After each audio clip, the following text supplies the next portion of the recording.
Bismillahirrahmanirrahim. Assalamualaikum Kak Senah. Waalaikumsalam. Siapa tu? Tuan Haji. Ada apa hajat datang ni Tuan Haji? Kami datang ni bawa sumbangan daripada Datuk Kuasa dan juga orang kampung untuk Kak Senah.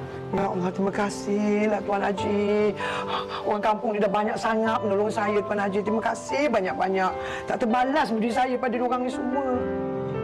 Itulah Tuan Haji, memang betul hasrat di hati saya ni sebenarnya.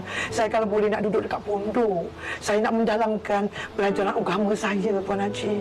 Maklumlah memandangkan usia saya ni yang dah lanjut dan ni dah tak ada siapa, tak ada saudara mara, anak-anak pun tak ada nak datang menjenguk saya. Itulah kalau boleh saya nak pergi ke pondok untuk belajar dekat sana. Kak Senah, ini ada satu pondok yang sedang dibangunkan. Bila siap nanti, saya akan usahakan supaya Kak Senah dapat ke sana. Masya Allah, terima kasihlah Tuan Haji. Ya Allah. Di mana pondok ni Tuan Haji? Pondok ni insya-Allah akan dibangunkan di Yan Kedah untuk warga Mas dan Ibu Tunggal khususnya untuk mendalami pengajian agama insya-Allah. Ya Allah. Semoga ada rezeki aku di sini. Ayuh bersama-sama kita berinfak dan berwakaf di Akademi Darul Mutasabiqin. Pondok untuk warga Mas dan juga ibu-ibu tunggal. Marilah kita sama-sama membantu mereka. Jom, wakaf.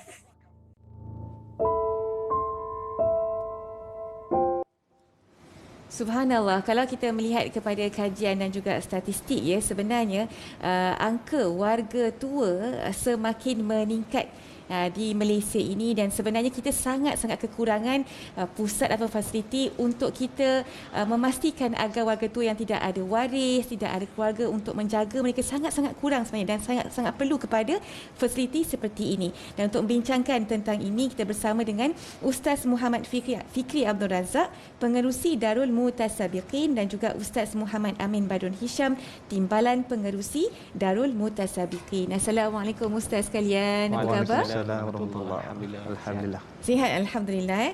Ustaz, cerita pasal perjalanan terakhir ni kan sebenarnya apa yang dikatakan dengan perjalanan terakhir itu Ustaz? Baik, terima kasih kepada Puan Yana. Bismillah, Alhamdulillah. Bila kita sebut tentang perjalanan terakhir, ia adalah perjalanan saya dan perjalanan tuan-tuan dan puan-puan sedang penonton sekalian. Perjalanan yang akan kita tempuhi. Nabi SAW sebut dalam sebuah hadis daripada Ibnu Umar radhiyallahu anhuma, hadis Bukhari, kun fid dunya ka'annaka gharibun aw 'abirun sabil. Hiduplah kamu di atas muka dunia ini seumpama orang yang berdagang ataupun orang yang melintasi perjalanan. Dan sudah pasti perjalanan kita akan sampai ke penghujungnya.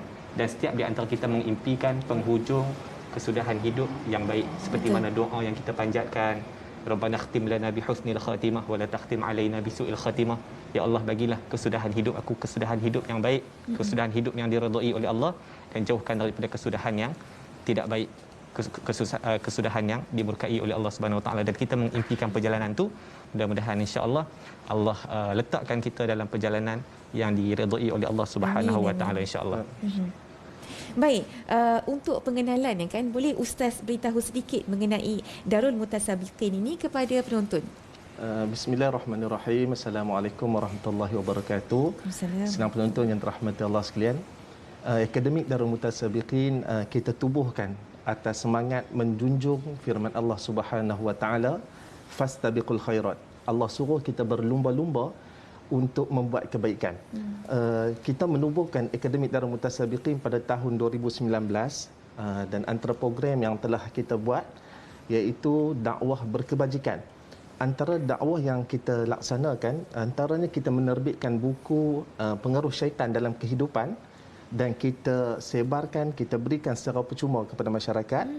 Dan alhamdulillah dengan semangat menjunjung fastabiqul khairat, bila mana kita melihat situasi semasa pada hari ini, kita tengok ada mereka yang tidak ada upaya, yang mungkin kurang bernasib baik di akhir usia mereka.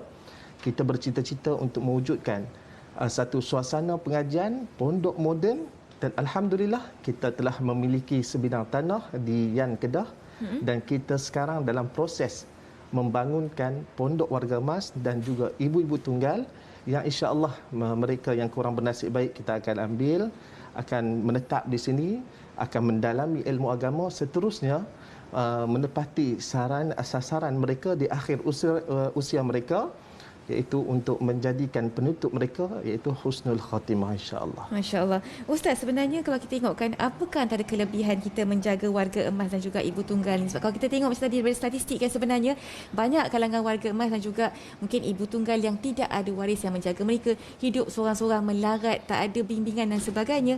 Pandangan Ustaz bagaimana? Baik, sebenarnya banyak kelebihan yang Allah Subhanahu Wa Taala sediakan untuk kita yang menyantuni golongan warga emas, ibu tunggal, antaranya apa yang Allah Taala sebut dalam surah Al-Balad ayat 13 sampai ayat 16. Di antara darjat yang tertinggi di sisi Allah Subhanahu Wa Taala adalah orang yang mengeluarkan harta dia untuk menyantuni golongan orang yang memerlukan, fakir miskin, terutamanya di kalangan warga emas, ibu tunggal yang memerlukan perhatian dan pertolongan dari sudut kebajikan mereka, dari sudut untuk meletakkan perjalanan kehidupan mereka di atas landasan yang diredai oleh Allah Subhanahu Wa Taala di usia keemasan mereka. Dan juga termasuk di antara apa yang Nabi SAW sebut dalam hadis Muslim daripada Abi Hurairah, man nafasa an mu'minin kurbatan fid dunya nafasallahu anhu kurbatan fi yaumil qiyamah atau kama qala. Orang yang membebaskan kesusahan seseorang itu daripada kesusahan dunia, maka Allah Subhanahu Wa Taala akan permudahkan urusan dia di akhirat kelak nanti. Mudah-mudahan. Dan Ustaz ada sebutkan juga tadi berkaitan dengan kita akan bina pasarana ibadah untuk warga emas, ibu tunggal yang perlukan perhatian. Kita bina surau, masjid yang satu hari nanti mereka akan manfaatkan yang terbaik untuk ibadah mereka, bacaan Al-Quran, suasana ibadah mereka. Sudah pasti kita akan mendapat ganjaran di sebalik pertolongan kita, sumbangan kita, bantuan kita, perhatian kita itu, insya-Allah. Mudah-mudahan. Bahkan Nabi sebut dalam sebuah hadis Bukhari Muslim daripada Uthman bin Affan, man bana masjidan lillah banallahu lahu baitan fil jannah atau kama qala. Orang yang bina rumah Allah di atas muka dunia ni untuk dimanfaatkan oleh orang lain, maka Allah Subhanahu Wa Taala akan bina baginya rumah ligai di syurga kelak, insya-Allah. Mudah-mudahan. Masya-Allah. Ustaz, tadi saya sempat tengok video teaser tu kan, bila saya tengok kawasan pembinaan Darul Mutasabiqin ni, masya-Allah damainya. Kalau saya pun saya nak spend the rest pengakhiran hidup saya dekat situ kan. Jadi macam mana agaknya kalau mereka mungkin ingin membantu untuk kita mantapkan lagi fasiliti dan juga tempat Darul Mutasabiqin ini untuk kita tempatkan warga-warga emas dan warga tua, insya-Allah. Tuan-tuan puan-puan sedang penonton yang dirahmati Allah sekalian, Akademik Darul Mutasabiqin, Kompleks Islam Akademik Darul Mutasabiqin, Pondok Warga Emas dan juga Ibu Tunggal yang mana kita orang kata bangunkan di Yan Kedah Darul Aman, satu lokasi yang alhamdulillah bagi saya cukup menariklah, khusus kepada ibu-ibu kita yang mungkin nak mendalami agama dalam keadaan suasana yang baik, kerana untuk pengetahuan Syekh Hana dan juga penonton kita, kawasan kita berlatarkan Gunung Jerai dan berhadapan dengan kita adalah laut. Laut, kita akan nampak laut, satu kawasan yang cukup cantik. Dan bagi mereka yang ingin bersama-sama dengan kami untuk membangunkan impian dan juga cita-cita ini, tuan-tuan puan-puan boleh melihat di layar skrin TV yang ada di hadapan tuan-tuan sekalian. Boleh layari Facebook rasmi kami Darul Mutasabiqin, boleh layari web kami, ada nombor telefon yang boleh dihubungi. InsyaAllah sama-sama kita bangunkan usaha dan juga hasrat ini, mudah-mudahan ianya sebagai aset kita dan saham kita untuk bertemu dengan Allah Subhanahu Wa Taala. Dan kami mewakili Akademik Darul Mutasabiqin mengajaklah kepada semua untuk menjadi sebahagian daripada keluarga ini dan usaha ini, insya-Allah. Masya-Allah, insya-Allah sebijak-bijak orang adalah orang yang merancang perjalanan akhiratnya dengan baik. Mungkin kata-kata akhir daripada Ustaz untuk mereka yang sedang menyaksikan kita di Assalamualaikum pada pagi ini, Ustaz. Di antara kelebihan yang Allah Subhanahu Wa Taala berikan kepada kita, memuliakan golongan yang Allah Subhanahu Wa Taala muliakan. Min ijlalillahi taala, di antara kemuliaan yang Allah berikan kepada kita, kita memuliakan golongan yang Allah muliakan, antaranya adalah menyantuni golongan warga emas, ibu tunggal yang Allah Subhanahu Wa Taala muliakan mereka. Dan Nabi SAW ingatkan kepada kita, bila sahabat tanya kepada Nabi, siapakah orang di kalangan hamba yang terbaik, maka Nabi SAW jawab, orang yang dipanjangkan usianya kemudian elok amalannya. Jadi kita bantu untuk memperelokkan sesama kita, terutamanya diri kita dan orang yang perlukan perhatian kita untuk memperelokkan perjalanan akhir mereka. Mudah-mudahan kita mendapat yang terbaik juga di akhirat nanti, insya-Allah. Amin. Kita perelokkan urusan akhirat orang, insya-Allah Allah akan perelokkan urusan akhirat kita juga. Moga kita semua dapat husnul khatimah, insya-Allah. Terima kasih banyak-banyak Ustaz di atas perkongsian itu tadi. Kita nak berhenti rehat seketika, kembali lagi selepas ini dalam Assalamualaikum. Jangan ke mana-mana.